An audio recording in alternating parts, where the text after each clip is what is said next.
সদর মহকুমা প্রশাসন ও খাদ্য দপ্তরের যৌথ উদ্যোগে লেকচৌমুহনী বাজারে বিভিন্ন দোকানে অভিযান চালানো হয়। মাছ বাজার, মুদি ও খাবারের দোকানে তল্লাশি চালিয়ে ফরমালিন পরীক্ষার জন্য মাছের নমুনা সংগ্রহ করা হয় এবং মেয়াদ উত্তীর্ণ জুস ও বিভিন্ন খাবার বাজেয়াপ্ত করা হয়। এছাড়াও কয়েকটি দোকানকে মোটা অঙ্কের জরিমানা করা হয় এবং প্লাস্টিক ক্যারি ব্যাগের বিরুদ্ধে অভিযান চালানো হয়। এদিন অতিরিক্ত মহকুমা শাসক দীপরাজ রায় জানান, বাজারে অনিয়ম রুখতে এই ধরনের অভিযান ভবিষ্যতেও জারি থাকবে।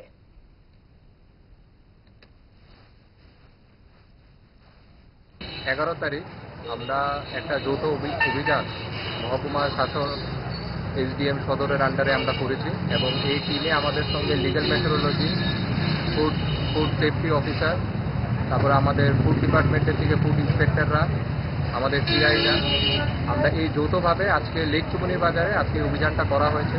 মূলত আমরা প্রাথমিকভাবে যেটা ফোকাস করেছি সেটা হলো যারা যারা এখানে ওয়েট রিলেটেড বিষয় নিয়ে যারা কাজ করছে, ট্রেডাররা এবং দোকানদাররা, ওরার ওয়েট মেশিনগুলো ঠিকভাবে ওয়েটের জন্য ভেরিফাই করা আছে কিনা এবং যেখানে যেখানে আমাদের লেগেছে ওদের কাগজপত্র শর্ট ছিল, ভেরিফিকেশন প্রসেস ওরা পালন করেননি, সেই জায়গায় আমরা মেশিনগুলো সিজ করেছি।